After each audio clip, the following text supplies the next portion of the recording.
هل تعلم أن اقتناء حيوان أليف قد لا يحسن من جودة حياتك كما تظن؟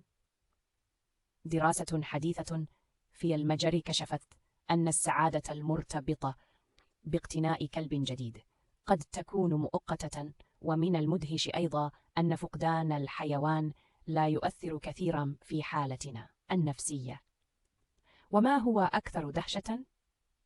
الاقتناء الجديد قد يزيد من القلق بدليل أنه لا يقلل من الشعور بالوحدة. إذن قد نحتاج لإعادة النظر في ما نعتقده عن الحيوانات الأليفة.